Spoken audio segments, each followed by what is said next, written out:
কোটার যৌক্তিক ও ন্যায়সঙ্গত সমাধান সহ ২৪ ঘন্টার মধ্যে মামলা প্রত্যাহারের দাবি জানিয়েছে বৈষম্য বিরোধী ছাত্র সমাজ।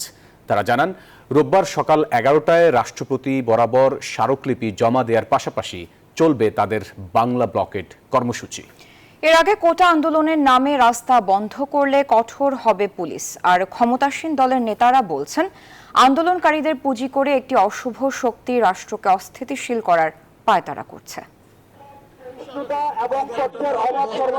২৪ ঘন্টার মধ্যে মামলা প্রত্যাহারের আলটিমেটাম দিয়েছে আন্দোলনরত শিক্ষার্থীরা। এ সময় কোটার যৌক্তিক ও ন্যায়সঙ্গত সমাধান চেয়ে রোববার রাষ্ট্রপতি বরাবর স্মারকলিপি দেওয়ার কর্মসূচি দেয় তারা।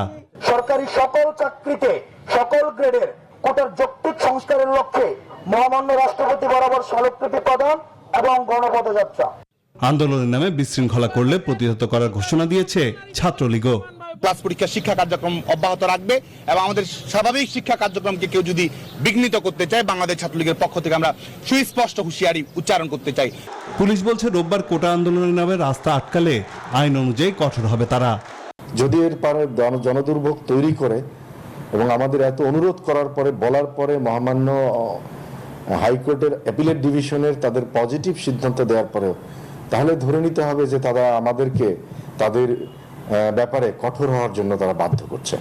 আর ময়মনসিংহে এক অনুষ্ঠানে স্বরাষ্ট্রমন্ত্রী বলেছেন, রাস্তা বন্ধ না করে শিক্ষার্থীদের যাওয়া উচিত আদালতে।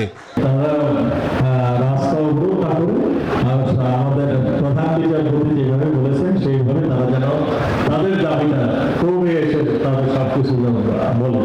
তথ্য প্রতিমন্ত্রী ও আওয়ামী লীগের সাধারণ সম্পাদক বলেন, শিক্ষার্থীদের আবেগকে কাজে লাগিয়ে বিশৃঙ্খলা করছে একটি মহল। কোটা না থাকায় সরকারি চাকুরিতে নারীদের অংশগ্রহণ হতাশাজনকভাবে কমেছে।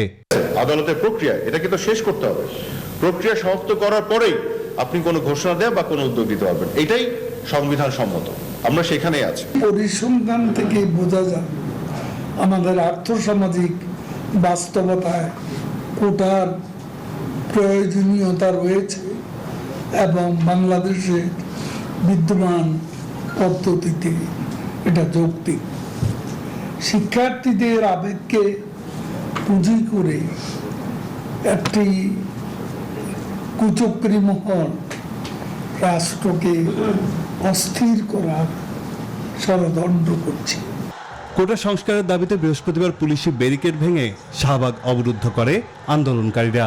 শিক্ষার্থীদের ওপর হামলার প্রতিবাদ সহ জানান তাদের কোটা সংস্কারের এক দফা এক দাবির কথা। আর পুলিশের কাজে বাধা ও গাড়ি ভাঙার অভিযোগে শাহবাগ থানায় মামলাও হয়। নাইম আলজিকো, নিউজ 24, ঢাকা।